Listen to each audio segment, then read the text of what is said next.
Space, the final frontier. These the voyages of 2.5 hours. You yelled so loud your mic cut you out. You try it again? No, I heard it. I know what you said. It's just funny because I could tell that you were screaming because the sound went down.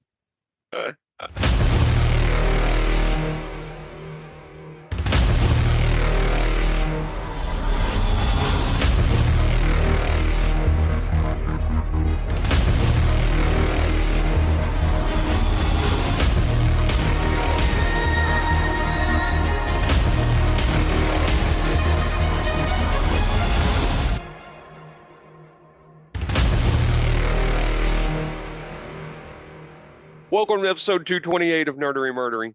Big 228. I'm Zig with your nerdery. And I'm Geoffrey with your Murdery. Welcome to another week of the highs and lows, the ups and downs, the good and the bad, and the nerd and the murd. Guess what? What? Happy Christmas! Happy Christmas! This episode comes out the Sunday before Christmas, so Christmas. Hopefully all of our listeners are enjoying their holiday season, going Whoop, whoop. fast into Christmas. I think Christmas is on a Friday this year. Is it Friday? Friday? I don't know. I need to look at a calendar. Well, I mean, this episode comes out on 2/21, so Happy 22, Hanukkah. 23, 24, It's during 25, Hanukkah, too. Thursday. I Yeah. guess Christmas comes out on Thursday. Nice. So anyway, yes, this is our Christmas week episode. I have a Christmas murder. Oh, hey. So- I do not have a Christmas nerdery. I know, but that's okay. So Merry Christmas to all of our listeners out there. This is this Christmas 5 for us? Or 4? Is it? Have we had 5 Christmases? Yep. We're rapidly approaching 5 years. Yeah. I mean, like we're. Well, then maybe this is Christmas 4. No, I because don't we released in June. So this Right. this is Christmas 5. Well, that's kind of wild. I'm so sorry. I'm Christmas a little 5. cough there. Oh, hey, Um, this movie was released in December. Oh, well, there you go. So, Hey, for the Christmas been. season, for the holiday season. So again, Merry Christmas to our listeners. Hopefully y'all have a very good holiday season. Merry Christmas, Happy Hanukkah. Happy Chanukah. Hanukkah, but you know, well, you can spell it however you want in English. It doesn't. Hanukkah. It's Hanukkah. Hanukkah. Hanukkah. Chanukah. Get some phlegm in the back of your throat when you say it. I can't. I can't get any phlegm going out today. Yeah. Because my throat's real scratchy. I can't get any phlegm going there. That's gross. It's funny, and I don't mean to be gross when I say this, but I'm going to say this anyway. So, many years ago when I was a kid, one of the things I've always been a very avid reader. I read. I love reading. And I would stay with my grandparents in the summertime. And one time, I was very young, my grandfather picked up his paper and he said, "Well, I'm going to the library." And I was like, "Can I go?" Because I thought libraries were cool. And he just kind of laughed and he goes, "I don't think you want to go to this library." He meant the bathroom because that's where he was going to read. Yes. I picked that habit up from my grandfather. Reading and pooping? Well, I wasn't going to say that, but there you go. Yes, you've said it. Because it gets boring in there. Yes. Depending on how long you're going to be there. But anyway, so I've always read in there. I always have books in the bathroom. And I fought going to e-readers for a long time. To me, it was like, I want a physical copy of a book. I want to feel it. I want to turn the pages. You want to smell the paper. Smell the paper, which by the way, Prime Numbers had no smell to it. The author's proof that I got, it was just paper. So I don't know if you get that smell anymore in new books. I don't know. Maybe you got to give it some time. Maybe. Well, I mean, I would hope that a smell doesn't occur to it. Well, yeah, but it might be the way the paper yellows. I don't know. Maybe. Could be. Because the smell is stronger in a half price than it is at, say, like a Barnes and Noble. Well, that's very true. The older it gets, you do get a smell to it. But anyway, so it took me a long time to adopt e-readers because I like the physicality of the book. Um, but where where where that hurts me now is if I actually have a physical copy of a book, which I do. I mean, we got rid of a lot of books years ago, but I currently am reading Johnny Trevisani's serial guide to the travel book of the coast to coast of Oh, that serial we did the killers interview with that him. we did the interview with Oh, Johnny Johnny's awesome Trevisani. too, by the way. Um, He's just an awesome dude. oh yeah, he's absolutely awesome, and I love the book. I mean, I immediately bought the book. I wanted it. I wanted a. Why am I losing my words now? I wanted a my own copy of the book because I wanted to support another writer, and I Yes. was also fascinated in the topic. Hmm. The serial killer guide of coast to coast across America. Um, that is such a brilliant book. If you haven't listened to our special episode where we did our first interview with an author, it's a really cool interview. Um, We were actually almost like serious journalists too. It was weird. I guess you could say that. Uh, uh, so I'm sorry, you just tickled me with that. Um, so I bought his book. Um, Physical copy. Jesus, why can I not get my No nouns words out today. today? I hate that when that happens. Um, the book, the serial killer travel guide across America, your coast to coast tour of terror. So Johnny Trevisani, pick it up, get it. I did not get it in an ebook. I got a physical copy. God, I'm just going round and round and round. I have that. Where I was getting to with this, I have that book in my bathroom. That's Mhm. because where I'm reading it, I just enjoy taking my time. Uh, but the downfall of having a physical copy now at my age, I got cataract surgery.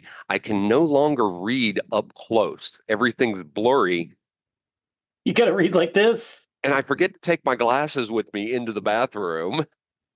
So it's the downfall of having a physical copy because with an e-reader, I can just make the print bigger or whatnot. You're Yes, all I have to like, hold it at an arm's length so I can you read gotta it. go like this. So I'm sorry. That's just funny to me. I wanted to share that, and again, I don't mean to be gross when I say that, but that's where I read, and Hey, I'm relatively certain some people enjoy listening to us while they're pooping. that's entirely possible. That's entirely possible. Hey, if you enjoy listening to our show while you're doing the number two, give us a holler. Give us a holler. Let us know.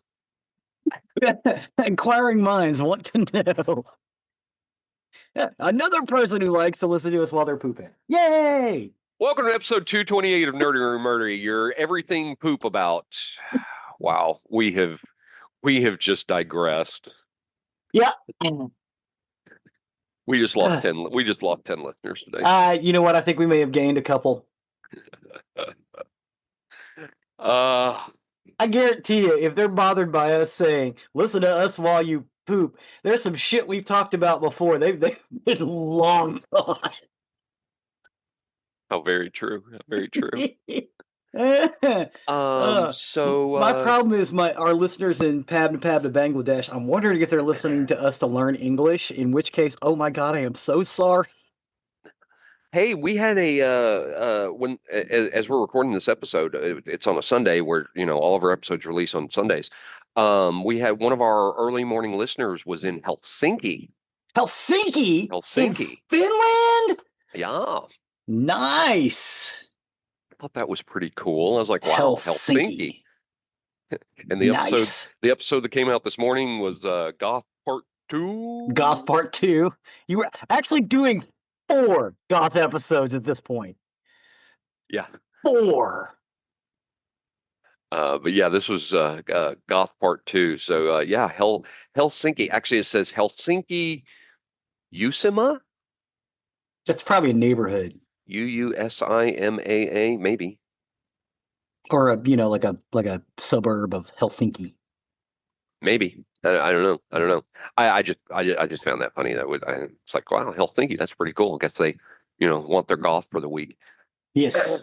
So, Well, it's pretty big there. Oh my s- God. It may be some of the bands because we didn't talk about it. oh, really? Yeah, we did. I think we talked about them. Do we have some from Oh, Finland? U.S. Embassy in Helsinki. Oh, the Usama? Really? Yeah, USMA, U.S. Embassy in Helsinki. That's cool. Yeah. Hey, whoever's working at the U.S. ambassador building, ship, whatever, Mhm. in Helsinki, hey, welcome. That's kind of cool. That's really Nice. pretty cool. Nice. Nice. So yeah, that was our week in Boop, and jeez, happy Christmas. Happy Christmas. Happy Hanukkah. And I Okay, think Ramadan too. we're not going there again. All right, bygones. Zig, That's how this all got started. You got anything for us? You ready to step over to the nerdy side of the Now house? I'm ready to step over to the nerdery side of the house. If I can stop laughing. Ah, okay. All right. Today we are in our Star Trek series. We have finished the series for now. We don't have any coming out. We covered them all so We far do have, well, chronologically. we don't have any coming out, but Starfleet Academy is on Yeah, its but I way don't out. want to hit it in its first season. No, no, no, You know no, what I no, no, mean? no, Yeah, no, I want to no, wait till it's no. got at least 2 seasons I covered. just wanted to clarify that there are Star Trek coming out, and when you say we have no coming out, that's our shows. Yeah, our show has no We are Star Trek done with series the coming out. series at this point. Yeah, for now. Yeah, So we're gonna move to the films, excellent. and the first film is Star Trek: The Motion Picture. Mm. Star Trek: The Motion Picture is a 1979 American science fiction film directed by Robert Wise. The motion picture is based on the stars the cast of the 1966 to 1969 and 1973 to 1975 series, is the animated, the latter, and the live action TOS, the former. Um, it was created by Gene Roddenberry, served as producer in the film, set in the 2270s. A mysterious and powerful alien cloud known as V'ger approaches Earth, destroying everything in its path. Admiral James T. Kirk, William Shatner, assumes command of the recently refitted Starship Enterprise to lead it on a mission to determine V'ger's origin and save planet Earth. So When I hopefully I'm not about to ruin your notes, but I'm gonna throw it out there. We have talked about this on the show, that for the most part, I mean there's a few outliers, but for the most part, science fiction on TV and in movies died a little bit in the 70s. yes, We were in an era where the big heyday of science fiction had tapered off. And you had, like I said, you had some B movies out there that were still science fiction, but science fiction was not in the mainstream and no, prime the at this. closest the closest we got was like some of the superhero stuff, and none of Right, that was that big. Other than the Incredible Hulk was kind of big, but right. that's it. And that's why I said we talked about that in the show. Now let's go to 1977, Yeah, and a little unknown movie franchise starts, the Star Wars. the Star Wars. Star Wars is released, and Star Wars was a massive success. It was Massive. in the theaters for over a year. Yeah. So And this, this is not the period. I need to borrow the podback machine to go off on what you're saying. This is the period where most multiplexes had 4 screens at least. right, That right. means that, and a lot of them still only had one. Hmm. So that means that some of these theaters would give up one of their up to 4 screens to run a movie for a year Yeah, yeah. because they were Something, still something, selling tickets. something you don't see anymore. We just Oh don't see God, that no. anymore. But Yeah. anyway, so where I was going with that is Star Wars. Star Wars came about, was a massive success. And then suddenly in the late 70s, you started seeing some more sci-fi coming onto TV. You started seeing some more sci-fi coming into the movies. And then somebody, whether it was Gene Roddenberry, whether it was Desilu Productions, whoever it was, said, "Hey, Hey, let's do some more Star Trek. remember that show that we canceled way back when? Let's try to bring it back. Let's ride this wave." So hopefully I didn't ruin your notes, but No, no, that's what no, no. happened. Actually, that actually kind of helps because it helps me not have to go down that avenue here in a second when I get to it. So I actually appreciate that because I probably would have spun off a couple of times and you made that a little more succinct. Sweet. So thank you. Sure. Happy to help. Thank you. So when Star Trek was canceled in 1969, Roddenberry lobbied Paramount Pictures to continue the franchise through a feature film. The show was very successful in syndication, so he convinced the studio to begin work on the film in 1975. This is again before the big Star Wars thing. A series of writers and scripts did not satisfy Paramount, and they scrapped the film project. Instead, Paramount planned on returning the franchise to its roots with a new television series titled Star Trek Phase 2. Star Trek Phase 2, they were already in pre-production and a little bit of production. So they'd already got the costumes done. They did a bunch of the designs for the ship. They did a bunch of screen tests. A bunch of scripts had been written. But as Geoffrey said, the box office success of Star Wars, and this is another one that we don't always talk about, but it came out like the same year, Close Encounters of the Third Kind. Yes. Also a Yes. huge science fiction film. Yes. Convinced Paramount to change course, canceling production of Phase 2 and resuming work on a film. Now, Which, in by the our way, YouTube, which, by the way, did you realize that Close Encounters of the Third Kind and Star Wars, that because of those two movies, John Williams lost to himself in the Oscars? yes, John Williams Because he lost to himself he in the won an Oscars. Oscar, but I don't remember which one he won the Oscar for, but he lost to himself in the Oscars by getting an Oscar for the other movie. Yeah, yeah, he was up for 2 that year Yeah. in the same category. It's like, can you imagine being one of the other contestants going, motherfucker, I worked my whole life to get up to this to possibly make it, and I got to compete with this motherfucker twice? Sorry. It's a petty weirdo in me. So in March of 1978, Paramount announced Weiss would direct a $15 million film adaptation of the original television series. Filming began that August and concluded the following January. With the cancellation of Phase 2, writers rushed to adapt its planned pilot episode, In Thy Image, into a film script.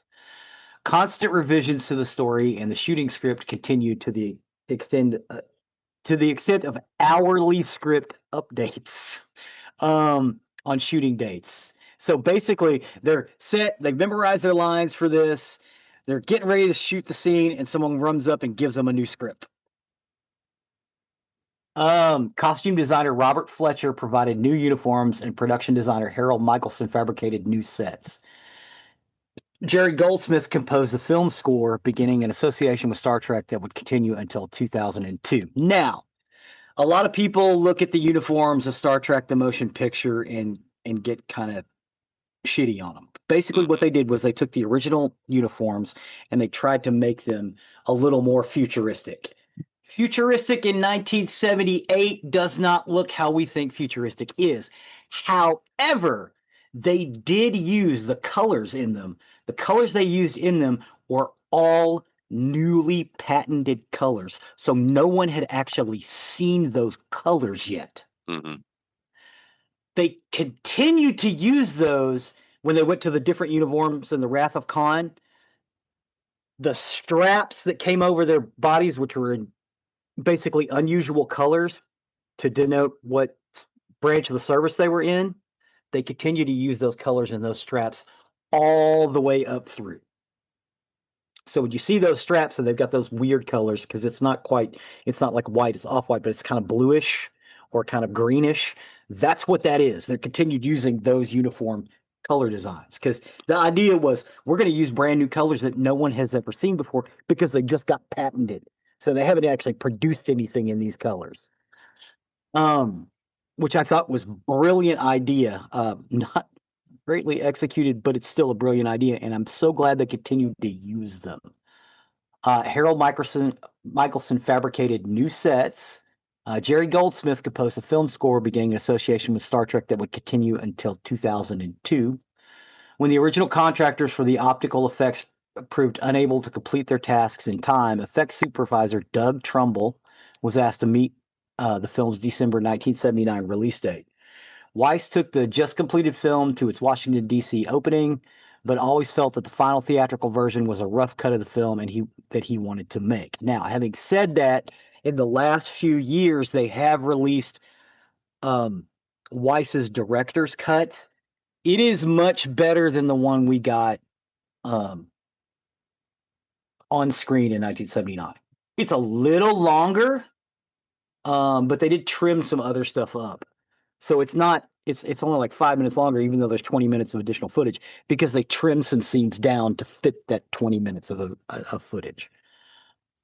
It was released in North America on December 7th, 1979. Star Trek: The Motion Picture received mixed reviews, many of which faulted for its lack of action scenes and over-reliance on special effects. Its final production cost ballooned to approximately $44 million, and it earned $139 million worldwide. Short of studio expectations, but enough for Paramount to propose a less expensive sequel. Roddenberry was forced out of creative control for the sequel, Star Trek II: The Wrath of Khan, in 1982. And in 2001, Wise oversaw a director's cut special DVD, and he added some new computer-generated effects. Now, when you go to the Paramount site now, you can actually view both versions. I would recommend the director's cut. Agreed. Because it's a little less convoluted. Now, right. The thing is, what they did is they were already working on this Phase 2 series, and they'd been at it about a year, right? It takes a long time to produce shows. Not as much now as it did back then, because you could do a lot of the design work and stuff on a computer, whereas you couldn't do that in 1978. So it was a lot of physical and practical effects. So they had worked on it. They did some screen tests. They didn't think they were going to be able to get Leonard Nimoy for the entire series because he was pissed off that they were using his face on lunchboxes when he went to England. And so he was in kind of a dispute with him. He's like, look, yes, I understand. You own the character of Spock. It's my fucking face. I want some residuals for the lunchbox sales. I do not blame him one iota. They do that now. It's standard practice, but back then it wasn't so much so. So they didn't think he was going to get it, so they hired another guy to play a Vulcan named Zahn. Zahn actually makes it into the motion picture. He'd actually filmed some scenes. But he gets killed pretty early on. He's basically a red shirt. So the idea of the film is as follows. It's the 23rd century. A Starfleet monitoring station, Epsilon 9, detects an alien entity hidden in a massive energy cloud, moving through space towards Earth. The cloud easily destroys 3 Klingon warships and Epsilon 9 on its course. At Earth, the Starship Enterprise is undergoing a major refit. Its former commanding officer, James T. Kirk, has been promoted to Admiral of Starfleet Command, assigns Enterprise to intercept the cloud entity as the ship is the only one within range, requiring its new systems to be tested in transit. Citing his experience, Kirk uses his authority to take command of the ship, angering the then Captain William Deckard. William Deckard is the son of Admiral Deckard from the original series, where they go up against the Doomsday Machine. He's been overseeing the refit, and as its new commanding officer, testing the Enterprise new system goes poorly. 2 officers, including the ship's Vulcan science officer, Sonak, the Zahn character, are killed by a malfunctioning transporter, and improperly calibrated engines nearly destroy the ship. Kirk's unfamiliarity with the ship's new systems increases the tension between him and Deckard. And as Deckard points out, I know this ship better than you do because it is not the Constitution class that you walked away from 7, 8 years ago. Commander Spock arrives as a replacement science officer. In the beginning, Spock is going through Kolinar, which is what Vulcans do to remove all of their emotions. It's so they can be prepared in case they get a syndrome that affects Vulcans later on. Because Vulcans suppress their emotions for so long, eventually they start to creep out in their old age. So they have this system called Kolinar that they go through to help purge those emotions. But he stops his Kolinar ritual and decides to go ahead and go back to Starfleet. Enterprise intercepts the energy cloud and is attacked by an alien vessel. A probe appears on the bridge, attacks Spock, and abducts the navigator, Ilya. Also a new character that they had added for Star Trek Phase 2. She is replaced by a robotic replica sent by the entity which calls itself V'ger to study the carbon units on the ship. Decker is distraught over the loss of Ilya, with whom he had a romantic history, and becomes troubled as he attempts to extract information from the doppelganger, which has Ilya's memories and feelings buried inside of it. Spock takes an unauthorized spacewalk of the vessel's interior and attempts a telepathic mind meld with it. Doing so, he learns of the entire vessel in V'ger, a non-biological living machine. Now, how this came about, again, as we said, the popularity of Star Trek as well as Star Wars. So again, we talk about Star Trek got canceled in 1966 to 1969. The numbers for Star Trek at the time would have kept it on the air for 10 years. Today. But in 1969, there were only 3 networks and PBS. So back then, your numbers had to be much bigger. And again, they kept moving it around, and it did get saved once by a letter writing campaign, but Gene Roddenberry had actually already stepped down from a lot of the day-to-day runnings of Star Trek by the 3rd season anyway, which is why the 3rd season of the original series is not as good as, there's some great episodes, but for the most part, the tone is not as good as the 1st and 2nd season, i.e. Spock's brain.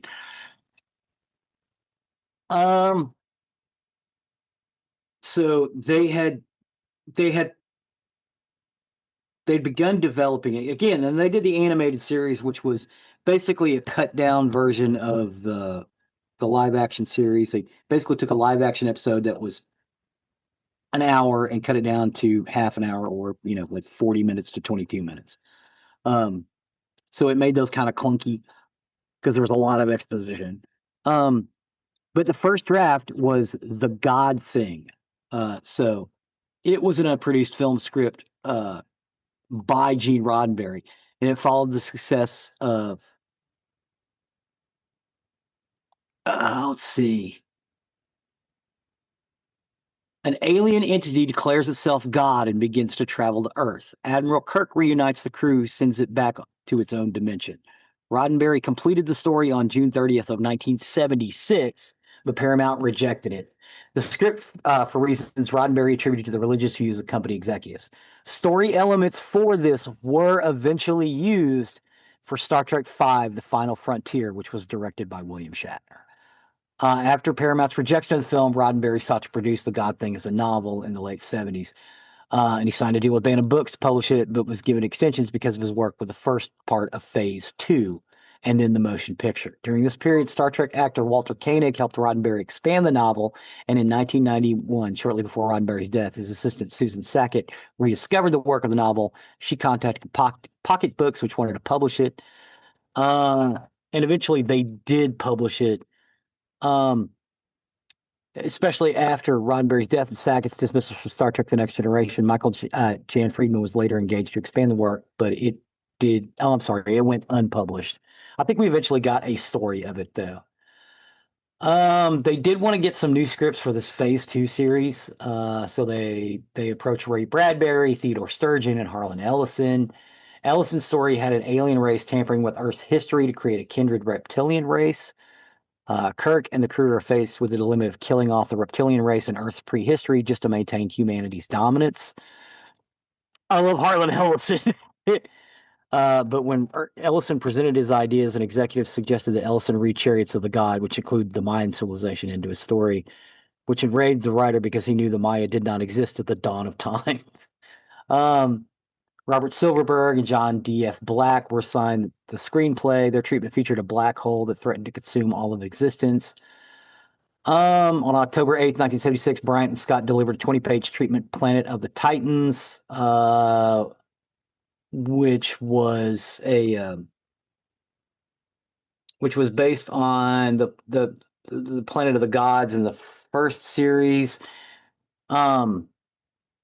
And the black hole was they also grabbed that black hole story and made it a shroud for a crystalline superbrain, a giant crystalline entity, which eventually did end up in the Next Generation. The Child is the first episode of the second season of the American science fiction television series Star Trek: The Next Generation. It was also one of the scripts in Phase 2. So again, they're trying to bring back all of these elements eventually from Phase 2 because there was a lot of good stuff in there, even though it wasn't necessarily executed properly. David Gautreaux was cast as Zahn. He had no agent, so he approached the casting director himself. Gautreaux kind of looks like a Vulcan, which is why he got cast. And they were working pretty solidly towards filming and doing some stuff for that Phase 2 series. And then, of course, they canceled Phase 2 and went on to the production of the film.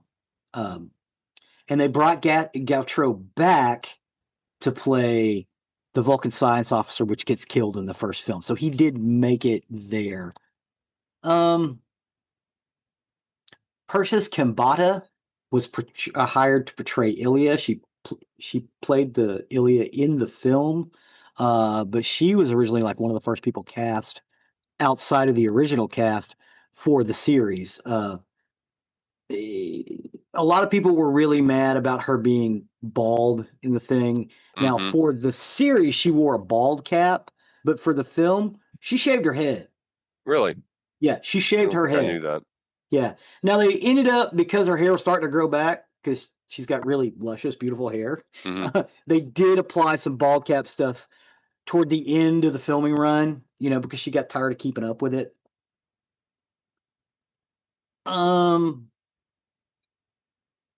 One further change to the cast was to have been the return of Grace Lee Whitley as Janice Rand in 1977, having read the back cover Susan Sackett's Letters to Star Trek book, and discovered that one of the frequently asked questions sent into the production team was, whatever happened to Grace Lee Whitley?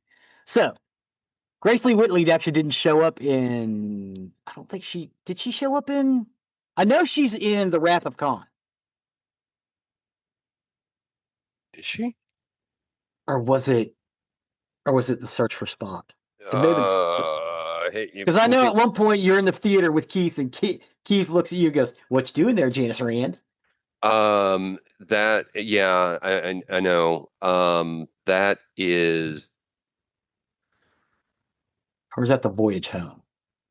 I think that's The Voyage Home. Because she's not in all of the films; she's in some of them. Correct. I'm almost positive that's The Voyage Home, where the Enterprise is either coming back or it's leaving, and she stands up watching it. Yeah, and I know she's on the bridge of the Excelsior when Sulu is captain. Yes. As I think communications officer. Robert Wise was hired as director in the film to replace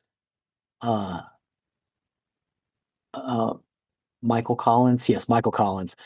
Because again, the problem with this was they had a script that they'd gotten for Phase 2. It was kind of the pilot script, and they took another script, the V'ger thing, because they wanted to kind of harken back to the probe that's coming back to Earth, because that is an episode in the original series. Right? So they basically combined two scripts for the film. but they kept making changes to it. And I think this is why they didn't want Gene Roddenberry around for the other movies subsequently to this. Because again, Gene Roddenberry's ideas are brilliant and wonderful and exceptional. Um, but he can be, or he could be a little flighty, especially when his lawyer was involved, um, who ran a lot of his business stuff.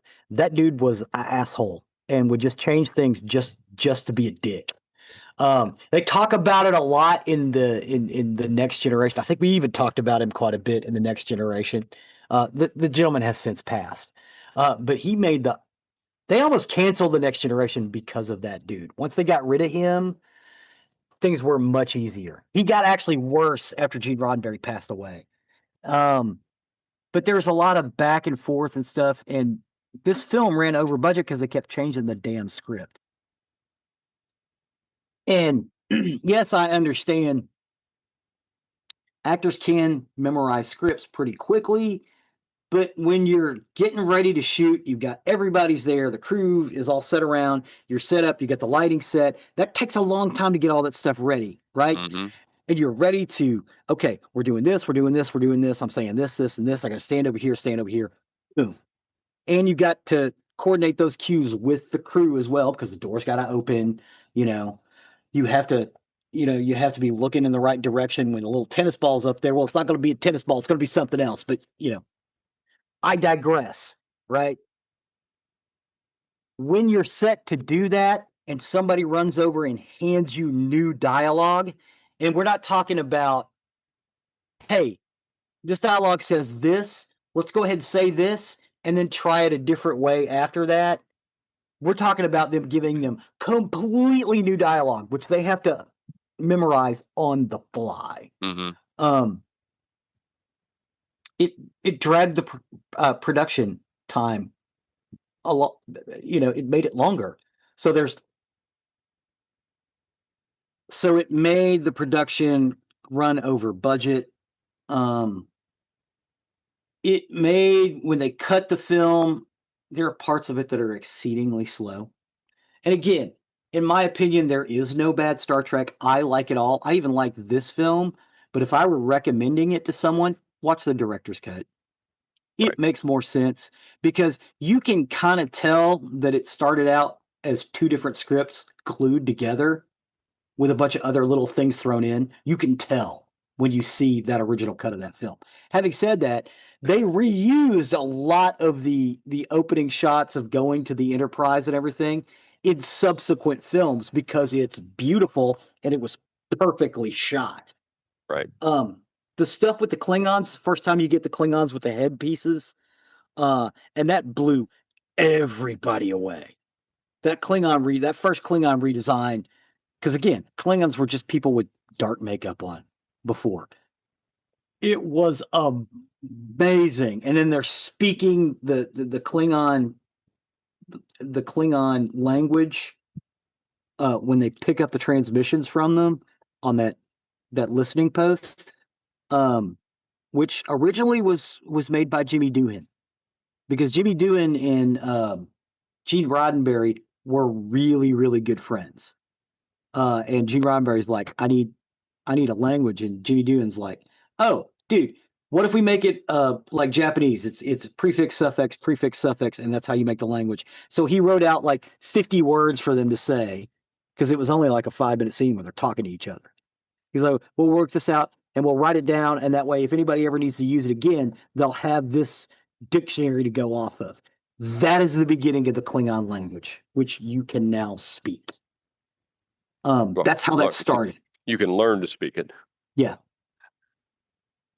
And subsequently, they've used those words. I lost my point. Oh, I remember where I was.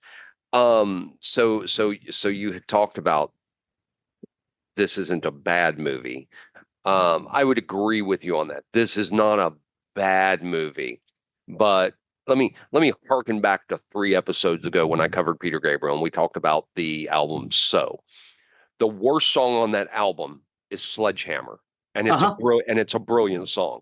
Yes. It's a great song, but it is the worst song on that album. That's It saying a lot is. because it's a great song.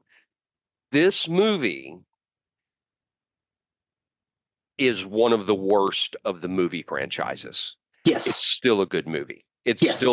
It's still a fun movie, and it gets you back into the Star Trek universe. The only reason I don't say it's the worst, my personal opinion, I'll watch this before The Search for God any time of the week. Oh, and Star Trek 5. Yeah. Yes, yes, which I will forever call The Search for God. The Search for God. Um, That's what it was originally titled. most people will do not like Star Trek 5 because it's out there. It's just out there, and it's a Yeah. little for a show about space travel.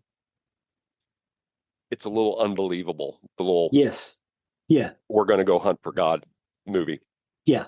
But that's why I say that this is in the at least bottom two Yeah. I of would say number the 5 and movies. then this one. And then top of the list would, oh my God, top of the list is hard because The Undiscovered Country is amazing, Yeah, but so is Wrath of Khan. yeah, oh yeah. I don't know which one I like better. Yeah, I that's a hard one for me. That I because yeah, the undiscovered country is phenomenal. Um, yeah, I don't know. I don't know. It's funny if you ask Chelsea this exact question, she'll tell you that The Voyage Home 4 is her number one, which I love. The Yeah, Voyage Home, the that's a Save the great Whales movie. flick, the Save the Whales flick. I think it's great. I Yeah. think it's fun. I think it was all of them just wanting to have fun with Star Trek. Um, but yeah, for me, yeah, Wrath of Khan is up there. Undiscovered Country is up there. The bottom three for me, Mm-hmm. Star Trek 5, Mm-hmm. the motion picture, Mm-hmm. and Nemesis. Nemesis. I didn't I like like Nemesis. Nemesis. I really like Nemesis. I didn't really. I just I I just liked Nemesis more than I liked Insurrection. and I like Insurrection. I like I, Insurrection. Again, I don't dislike any of them, right, right. but I liked Nemesis more than Insurrection. Um, but yeah, this is Kids, which worth. we will cover all of these one Yeah, episode at a we'll time. get to all of them. Yeah. I watched every movie from start to finish probably about 3 years ago. I started with motion picture and watched everything. I just Yeah. felt like It's time going to through trek them it all. out. Yeah, Yeah, trek it out. and it was a lot of fun. And this, like I said, this is worth a watch. At least if you're a Star Trek fan, and maybe you're a Star Trek fan because of Next Gen, and so you've stayed with it, or and Yeah. you didn't go to the original series. You started late in life with Star Trek Next Gen, almost like Doctor Who, starting with Chris Eccleston, and you became a Yeah. fan from there. This is Yeah, very same kind of thing. yes, Same thing. Yeah. exactly. This is very similar. You need to see this to see where it all came from Yeah. and to see the direction it goes, because there's a lot that's good in here. There's a lot that's very cheesy in here, and there's a lot you're Mhm. going to roll your eyes at and go, oh, really? Yeah. Um, I can't but say this. The special effects and the sets are in fucking credible. yeah, the special effects and sets are great. The music is great. Oh yeah. This is worth a watch. Journey along with us as we do this, because I don't know, every month or 2 months or so, we'll probably get into another one. I don't know what Yeah. Zig's schedule is on this, but that's kind of the progression. So it gives It's you how it time. strikes me as we're writing them. I'm like, oh hey, we Yeah, haven't done Doctor Who, Star Trek, and Star Wars again. So usually I do all three of them together. yeah. So it's time right now. It's a perfect time to put it on your list. Mhm. If you like Star Trek, um, if you like good science fiction, watch Star Mhm. Trek. Watch Yeah. any of them. Watch really any of them. But when you get into the movies, definitely start here. Watch it. Yeah. You're going to go from this to, we all agree, whether we put it as number one or number two. Wrath of Khan is next, and it is Yeah. phenomenal. It is Yeah. phenomenal. 3, The Voyage Home, you're going to take a dip downward a little No, no, bit. wait, no, wait. Three Or is screw the yeah, search Search for for Spock. Spock. Excuse me. Search for Spock. Sorry. Yeah, I got ahead of myself. The Search for Spock 3 takes a little bit of a downward trend, and then Yeah, but you still got Christopher Lloyd as a Klingon captain. I know there's greatness about that as well, but I mean we'll get to that when we get there because Yeah. I can get more exposition about this, and then I think you take a little step up with Voyage Home with 4 because I think it's a fun movie, and then you're going to take a major leap down with 5, and I do mean major leap down with 5. Like an escalator, man. So watch this one. Watch it. Where are all the Star Trek? Because they're not on Paramount. Who has Star Trek now? No, they're all on Paramount. You sure? Yeah, I just looked at them the other day. Okay, so they're all on Paramount, which Yeah, no, means by the time this episode airs, maybe not. But I've noticed that they'll either be on Paramount or Prime. So I think Paramount and Prime have got deals. they So do. They do. yeah. So if they're not on Now, Paramount, they'll be on Prime. yeah, because Prime has purchased Prime has purchased Paramount. It owns it now, which Does it means really? yeah, which means it has all the MTV studio stuff now, which is why we're getting all that stuff. I'm really surprised that Prime doesn't have Yellowstone. I'm not really sure I understand that one. Hey, son, put on a music channel that plays music. Hey, you know what? That MTV production studio has done some pretty damn good shows. Yeah. Yeah, hey, Uh, they fucking brought back Behind the Music too. yeah, that's what you were saying. But I believe that Amazon just purchased MGM Studios. I think. I could be wrong on all this. I'm just trying to remember what I hear because there were a whole bunch of major purchases that Amazon just got into to make sure that they have the content. Because everybody's out there fighting with each other between, Netflix and Hulu and Prime and Apple TV and all that. Everybody's, they're in these giant and Max and all these giant battles for having viewers because you have so much content out there. I mean, I have lists and lists and lists of shows that, people are like, "Oh, you got to watch this show." Okay, I'm going to add it to my list. Add a list. You know, Another one. I also have to go back and watch old episodes of the A-Team because I'm doing an episode on them or whatever. Are you really? No, I'm not. Oh, I'm just okay. saying that as an example. At some point, yes, but not Yeah, not on the horizon. I mean, I don't have any gaps of things to watch. There's constantly stuff to watch. Now, there's stuff of mine that is again going way far off topic here, but anyway, there's stuff that I watch kind of in rotation that I've watched time and time and time again. And the reason is when I'm working my 9 to 5 job, I like to have, when I'm not on a phone call or in a meeting, I like to have noise in the background, and sometimes that'll be music. Sometimes I'm listening to our show. Sometimes I'm listening to Two Geeks and a Microphone. Sometimes I'm listening to Three Geeky Dads. So sometimes I like music. I like a podcast. Other times I want a TV show going. It cannot be a show I have to pay attention to. It can't. It needs to be something you've seen 50 times before. Absolutely, because I just need to get into my work and not have to pause and go, "Oh, hey, what just happened?"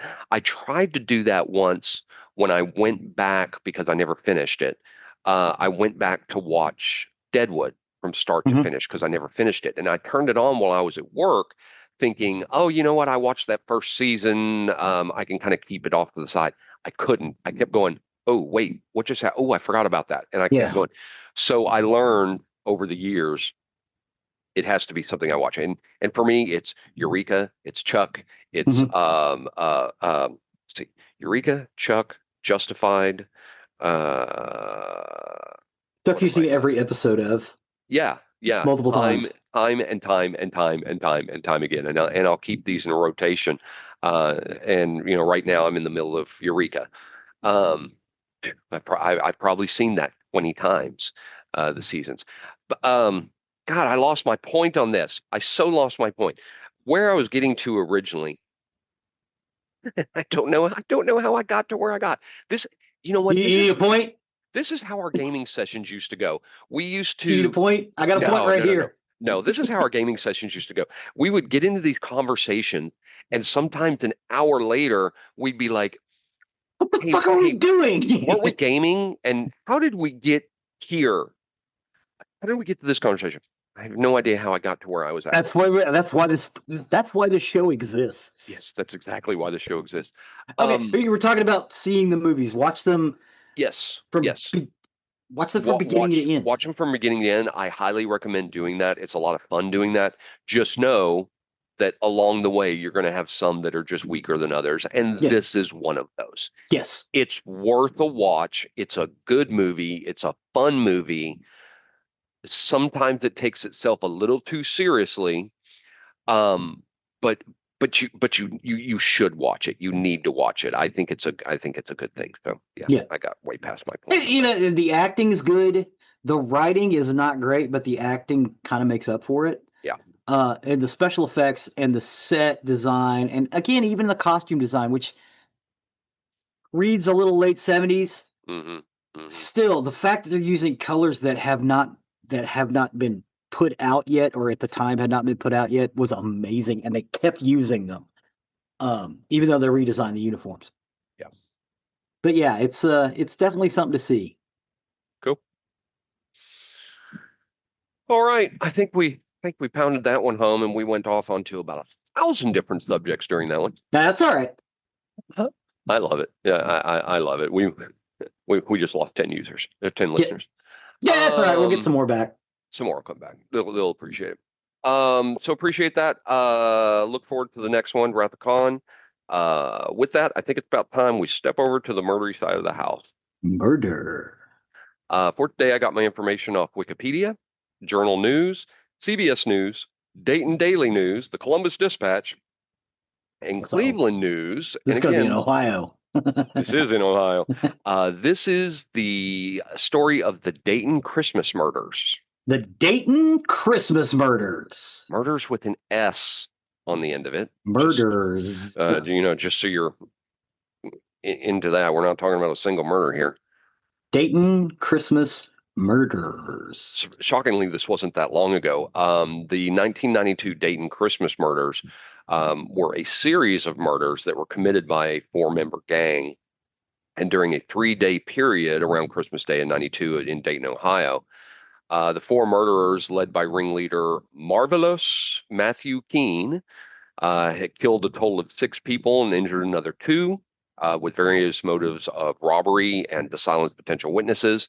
And the deceased victims included 2 friends of Keene. All 4 of the perpetrators were aged between 16 and 20. They were arrested and charged with multiple counts of aggravated murder.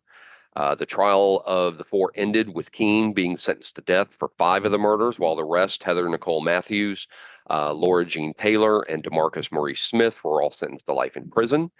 Keene was ultimately executed by lethal injection on July 21st, 2009, becoming the 1,000th condemned person in the U.S. to undergo a lethal injection since 1982. 1,000. 1,000. So, over a 3-day period between December 24th and December 26th, 92, a juvenile gang who called themselves the Downtown Posse, led by the 19-year-old ringleader Marvelous Matthew Keene, committed a series of 6 murders and multiple robberies across Dayton, Ohio. On December 24th, 1992, 3 of the co-conspirators, Keene, Taylor, and Matthews, teamed up together to rob a man Taylor figured would pay them for sex. The trio targeted 34-year-old Joseph Wilkerson, who was an acquaintance of Taylor, and they met up with Wilkerson under the pretext of wanting to have an orgy with Wilkerson. After they had a drink, all 4 went into Wilkerson's bedroom, where they held Wilkerson at gunpoint and tied him to his bed with electrical cords. The girls ransacked the house for items to steal, while Keene kept watch on their hostage. The trio found a .32 caliber Derringer, which Keene used to shoot and kill Wilkerson by discharging the gun at his chest, with blankets covering the body to muffle the noise. And Taylor also shot Wilkerson in the head after Keene stopped shooting. After they murdered Wilkerson, they fled the house in one of Wilkerson's 2 cars. After this murder, their fourth member, Smith, went to hunt for more victims. They joined in. They went to hunt for more victims. They took the life of 18-year-old Danita Gillette on the same day that they killed Wilkerson. Taylor, Keenan Smith, armed with guns, went walking together, and they came across Gillette, who was calling someone on a payphone. After this, Smith and Keene drew their guns, and the former forced Gillette at gunpoint to take her shoes off. After taking the shoes, Smith and Keene shot Gillette to death before they made off with her shoes and jacket. Holy shit. Yeah, when Christmas Day, Christmas in Ohio? Jesus Christ, it's fucking freezing too. Oh, I know. When they returned to the apartment, Taylor was wearing Gillette's jacket and Smith was carrying Gillette's shoes. At the time of her death, Gillette was a high school senior and part-time fast food restaurant employee who had a 2-year-old daughter. Fuck! After this, the group went back to Wilkerson's house to spend the night, but on that same night, they decided to target a third victim. The third victim was, wait for it, the third victim was Geoffrey Jeff Wright, who was the ex-boyfriend of Matthews, not me. Well, no, because you're still alive. He survives. Oh, cool. They confronted Wright at their apartment and argued with Wright. Smith used a gun to shoot Wright in the leg 4 times, but he was able to escape to a neighbor's house, and he did survive the shooting. On December 25th, 1992, also Christmas, day after the murders of Wilkerson and Gillette and the non-fatal shooting of Geoffrey Wright, not me. No, different Geoffrey Wright. Keene returned to the house of Wilkerson to steal his second car and other valuables. After the theft, the youngest member of the gang, Taylor, coaxed her 19-year-old former boyfriend, Richmond Maddox, from his parents' home, and they both drove in Maddox's car with Keene, Smith, and Matthews trailing behind. After Maddox spotted the car, he became suspicious and sped up. While Maddox was driving, Taylor aimed her Derringer pistol at the right temple of Maddox and fired a single shot, killing Maddox. You stupid motherfucker, don't shoot the driver.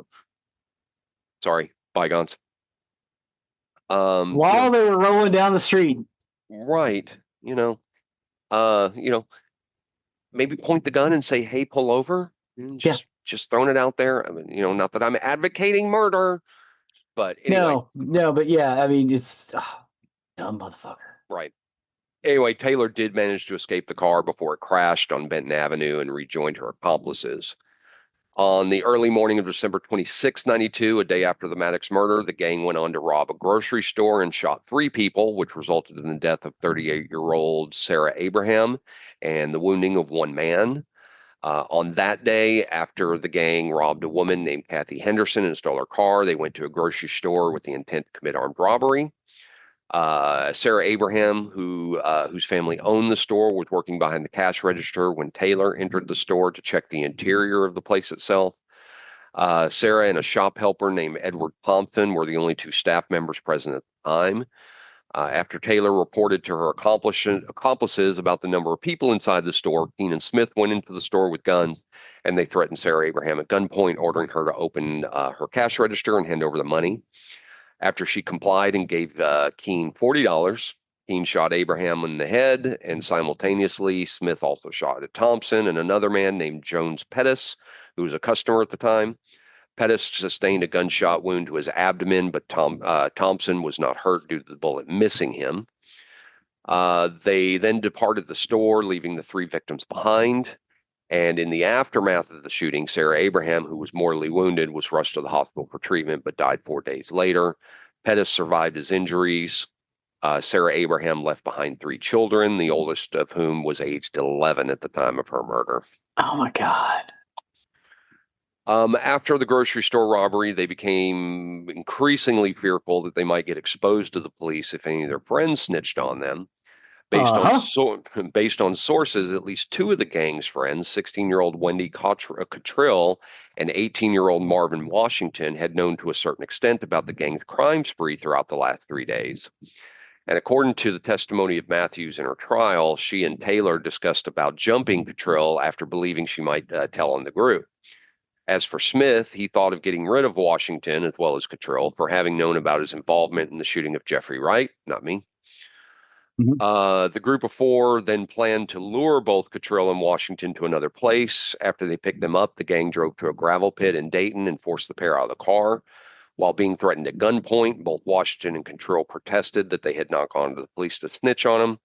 However, Keene shot and murdered Cottrell while Washington was shot to death by Smith. This pair of bodies was not found until 5 days later. Brenda Cottrell told the Dayton Daily News that Cottrell was 3 months pregnant at the time she was killed. This is just terrible. On December 26, 92, the same date when the murders of Sarah Abraham, Wendy Cottrell, and Marvin Washington happened, the police arrested the gang some 72 hours after the killing, the first killing, who was Joseph Wilkerson. While the gang returned to a friend's house where they left Wilkerson's car, police tailed the group's car. It's the same one stolen from Henderson. After spotting the group behaving suspiciously, the group got wind of the police car, and Smith fled out of the car, leaving the rest to remain in the vehicle. Keene, Matthews, and Taylor were all caught while trying to leave the house, and Smith was arrested thereafter. After their arrests, the two adult offenders, Heather Matthews and Marvelous Keene, were both arraigned in the Dayton Municipal Court to face charges of aggravated murder and robbery, and they were each ordered to be held on a cash bond of $5 million. $5 million. 1992, that was a lot of money. It wasn't a lot of money now, but Matthias Heck Jr., prosecutor of Montgomery County, expressed his intention to seek the death penalty for both Keene and Matthews. Under Ohio state law, the offense of aggravated murder carries the death penalty or life imprisonment. Keene reportedly confessed to the murders during police interrogation. DeMarcus Smith and Laura Taylor, who were both juveniles at the time of their arrests and crime, were charged in the Montgomery County Juvenile Court and held without bond. Heck sought the approval of Smith and Taylor as adults, which may carry at least a sentence of 25 years to life in prison. And as Smith and Taylor were underage when the murders were committed, capital punishment was allowed in their cases. In May of 1993, it was confirmed that both Smith and Taylor would be tried as adults after a judge found that the juveniles could not be rehabilitated within the juvenile system.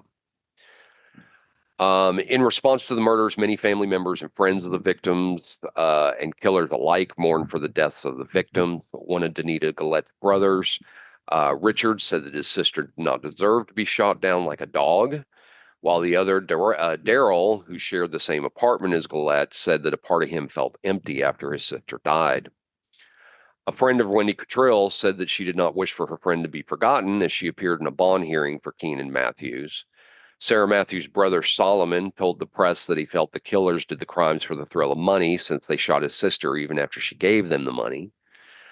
Keene's mother said that she understood the feelings of losing a loved one to murder as her son Maurice, Keene's older brother, was shot and murdered by another man in 1991. The first funeral of one of the victims, Galette, was conducted on December 30th, 1992. Marvelous Keene was charged with murdering 5 of the 6 victims in the Christmas killings, 4 of whom he was the triggerman. Keene did not face a 6th murder charge for the deaths of Richmond Maddox. Keene claimed the trial before a 3-judge court and waived his right to a jury on September 30th, 93. Prior to his arrest and trial, Keene did not have a criminal record. Phenomenal. Unbelievable, I guess is more the word I'm looking for. The 3-judge panel led by Montgomery County Common Pleas Judge Robert Brown delivered the verdict on October 12, 1993, finding 20-year-old Keene guilty on all 20 counts, including aggravated murder, aggravated burglary, attempted aggravated murder, kidnapping, burglary, and aggravated robbery. The sentencing was conducted between October 25th and October 27th, 93. And on October 28, 93, the 3 judges opted to impose the death penalty for each count of murder, but adjourned the sentencing to a later date. You're going to get the death penalty for each murder. 5 of them he got charged with. He's going to get 5 death penalties.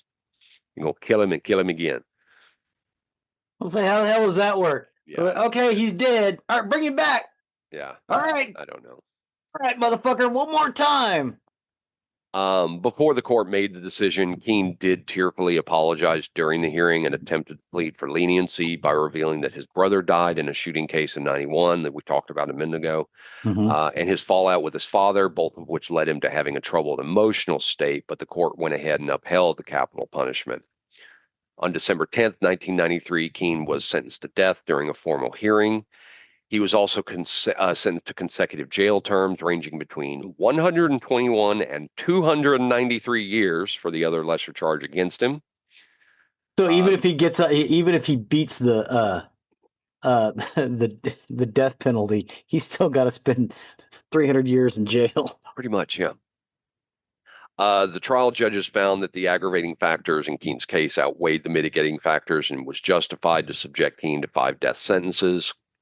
Montgomery County Assistant Prosecutor Angela Friedman, I'm not sure how this is pronounced. Friedman. It's Fyrd, man. So I don't know. Angela Friedman will say that described the death sentences of Keene as a just sentence and symbolized the judiciary's commitment to protect society. 5 days after he was sentenced to death on December 15th, 93, Keene was officially transferred to death row under the Ohio Department of Rehabilitation and Correction.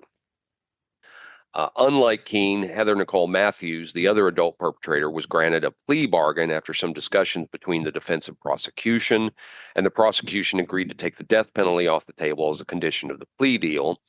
Matthews was therefore sentenced to 2 consecutive life terms for 2 counts of aggravated murder, and her jail term amounted to 194 years. Wow. It was decreed that Matthews would not be eligible for parole for a minimum period of 53 years for each life term. Wow. Both Laura Jean Taylor and DeMarcus Murray Smith, who were ineligible for a death sentence, were tried in January and February of 94, respectively, for the murders, and they were sentenced to life. Similarly, Smith and Taylor were both ineligible for parole for at least more than 100 years.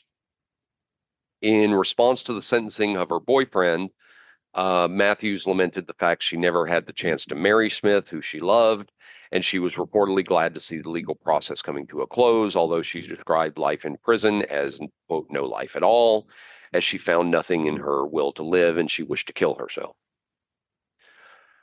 On June 21st, 2009, 36-year-old Marvelous Keene was put to death by lethal injection. Again, he was the 1,000th death row inmate to be executed by lethal injection since 1982, which is when that first came about. He was also the 1,171st death row convict to be put to death since the 1976 resumption of capital punishment in the U.S. I'm not going to go into his final meal. I think that's crappy. I don't need to know. He was asked if he had a final statement before his execution, and Keene said, "No, I have no words." It is also noted that Ohio scheduled the execution dates at an unusually high rate during that year of 2009 itself, with at least 1 death warrant per month, and Keene was one of the 5 executed in Ohio that same year. Keene was the 31st condemned inmate to be executed in Ohio since the state's resumption of executions in 1999. I'm sorry, I'm going to go back to his final meal. That's kind of a thing on the internet, and I had it here in my notes. And at first I thought, yeah, I'm going to go through that. But the more I think about it, I don't care. I'm not sure I care what their final meal was. I understand in many states, it's your final wish. It's what you get to do because you're about to die. And so you get anything you want. The state of Texas has limited that now to what you can get for your final meal. But anyway, I apologize. The reason I skipped past that because as I see it, I really don't need to know what their last meal is, and that's kind of been a big thing on the internet. But bygones. Yeah. In the aftermath of Keene's execution, the 3 surviving accomplices, Heather, Laura, and DeMarcus, remain in prison, serving their sentences. Both Taylor and Matthews were still detained in the Ohio system as of 2021. Matthews remained there as of 2025, while Taylor was incarcerated in Dayton. Smith was serving his life sentence at the Mansfield Correctional Institute as of 2021, but has moved to another correctional institution as of 2025. While in prison, Matthews reportedly became a respected mentor figure to many younger inmates and often participated in prison programs and was certified as a Stephen minister. Hey, Stephen Boster, is that you? Are you a Stephen minister? Because he's a Stephen minister. I'm just curious. When I went through my notes and I went, a Stephen minister. Hey. So, Stephen Bofter, if you're out there listening right now, are you a Stephen minister? Please explain. Please explain. Go on. In 2024, Matthews was one of the female inmates in Ohio to volunteer for the Marysville Women's Art Project, where local artist uh, Krista Benetti painted portraits of Matthews and other volunteers to show a different glimpse of the incarcerated women and their stories. Matthews did tell the Columbus Dispatch that while she acknowledged the impact of her crimes and was resigned to the fact that she would continue to be locked away for life, she did not want her imprisonment to define who she is presently, and that was of importance to her personally. Taylor, who was sentenced to 145 years to life, was scheduled to participate in a parole eligibility hearing on December 29, 2021, as she was a juvenile at the time of the offense. The state confirmed they would oppose the release of Taylor, and as of July 2025, her next parole hearing was set for October 2026. Close to 32 years after the killings, Smith, who was also a minor when the murders happened, was similarly set to be assessed for parole on January 1st, 2025. But as of July 2025, his next scheduled parole hearing is in 2034. They ain't letting him out. No. No, he's not getting out. In the following years after the killings, there have been family and friends of the victims who continue to be plagued by this emotion and trauma. In November of 2019, Rhonda Gillette, whose sister Danita was shot to death in the case, told the press that due to her sister's death, she could not enjoy the Christmas holiday like she could in the past because she would often think of her sister during such times. In 2017, a documentary titled Six Sleighs of Christmas, which covered the 92 Christmas murders, aired on national TV network Oxygen as part of the network's true crime series, Homicide for the Holidays. The documentary was aired on screen again December 2021. And in 2018, a book covering the real life details of the murders titled The Christmas Killings 40 Hours to Justice, Black and White, was published by the Dayton Police History Foundation and co-authored by Stephen C. Grismer, Judith M. Monsoor, and Dennis A. Murphy. And that is the story of the Dayton Christmas Murders. The Dayton Christmas Murders. Wow, that's fascinating. While you were going through this, it spurred a thought. Can we ever talk about the Jack in the Box murders that occurred in Fort Worth in like 1992, 1993? Hold, please. It was the one on Camp Bowie. Fort Worth. Oh, I remember that. Yeah, I was like, hey, have we ever talked about that? No, we have not. I know. I remember what you're talking about because that was a big deal. So let me give a short spoiler. I'll try to research that one. Let me give a little short spoiler of why that particular murder is so fascinating. Number one, this was a 24-hour Jack in the Box, as a lot of them are.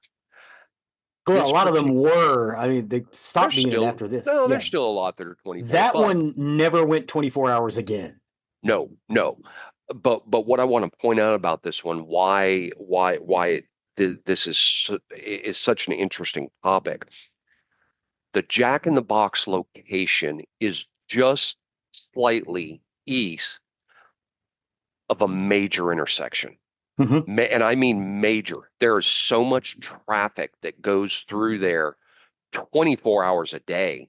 Yep. That is a prime traffic spot in Fort Worth. There's so many businesses and all kinds of things that are there. Now, it is across the street from what historically has been a very rough neighborhood. It's just slightly north of Como. Mm-hmm. In Fort Worth, Texas, and Como is a or was, they've been trying to bring it up for years, was a very economically depressed area.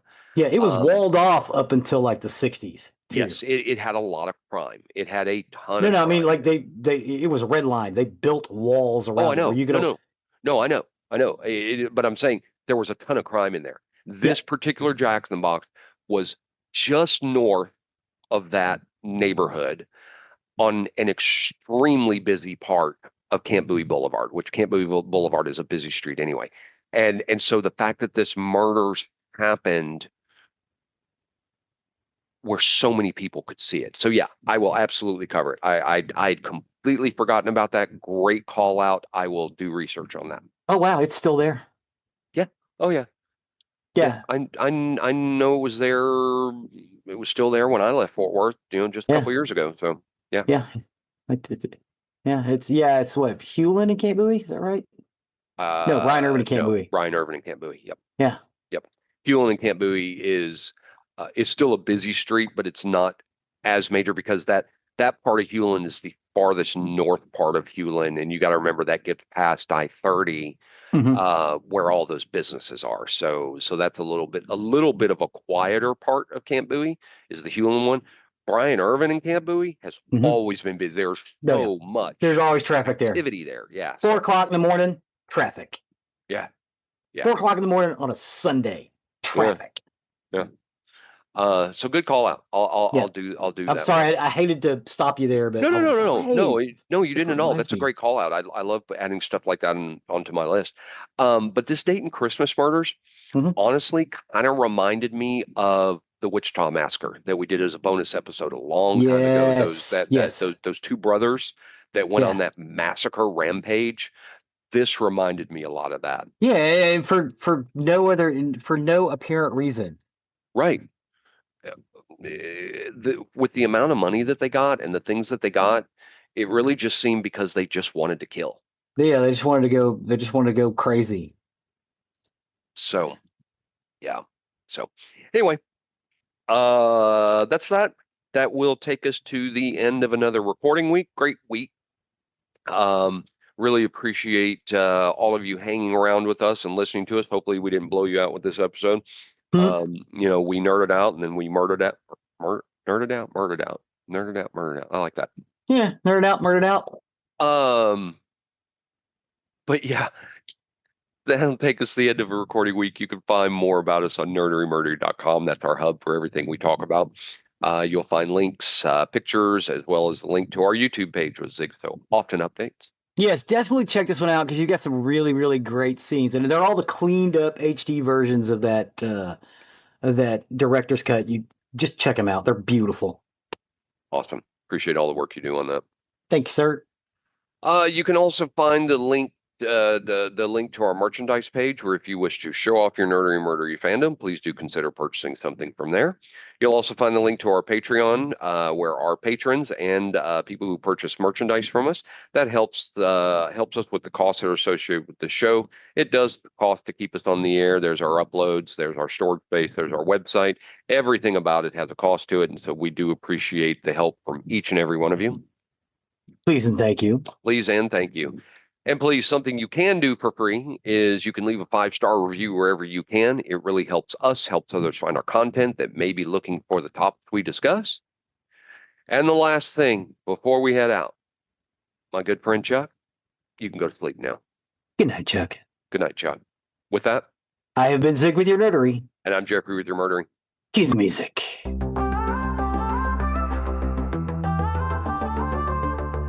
Snow falls softly on the ground. Lights are glowing all around. Grab a mic and gather round. Stories told in a single bound.